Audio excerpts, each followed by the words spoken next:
Hi, my name is Christina. I'm doing our next video discussion for Anthropology 102. I'm going to be talking about Australopithecus afarensis, which lived 3.6 to 3 million years ago. My sources for most of these answers are coming from australianmuseum.net, and I know we're only supposed to be taking from things that were posted within the last year, but I branched it back to 2010 since there wasn't a whole lot, and included the Smithsonian. So that's another one of my sources here. So let's get started. Where were the fossils or fossils from the species found?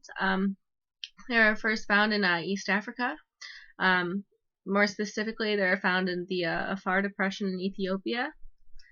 Are any of the fossils from this species famous or well known and well known in representing the species? There is a partial skeleton that was discovered by Donald Johansen in Hadar, Ethiopia. Her name is Lucy. She's probably the most famous for representing the species.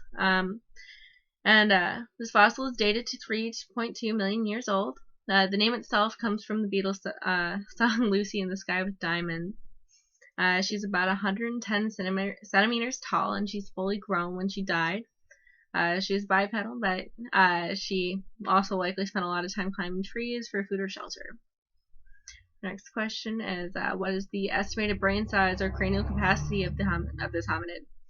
It's roughly 480 cubic centimeters, which is pretty small. It's about a third of the size of the human brain, but compared to modern chimpanzees, it's actually pretty large.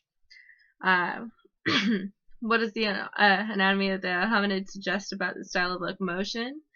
What anatomical features on the fossil suggest a particular style of locomotion? Their leg and foot bones show that the species has the ability to walk on two legs. They also show some ape-like features like the slightly curved fingers or toe bones, so they were adapted to climbing trees. And they had arms that were long, but they were no longer than their legs.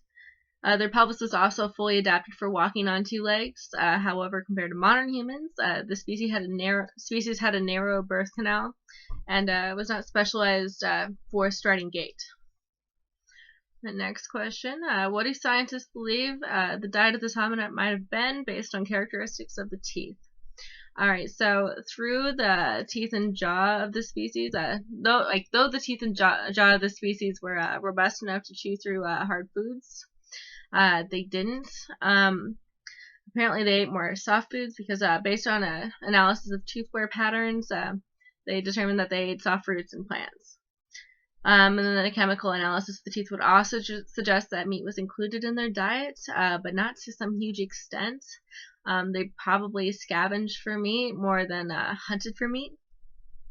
If it is known what traits of this hominid and a species suggest potential social behavior and cooperation, well, there's another famous fossil group that I want to bring up for this one, known as the First Family.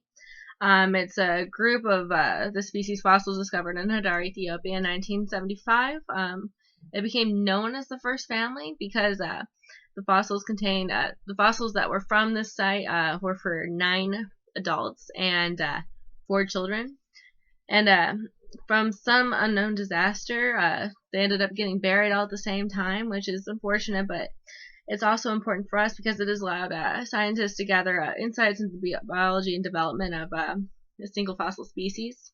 And it also shows us that the species lived in small groups based on family bonds. And that's all I got for us. Thanks.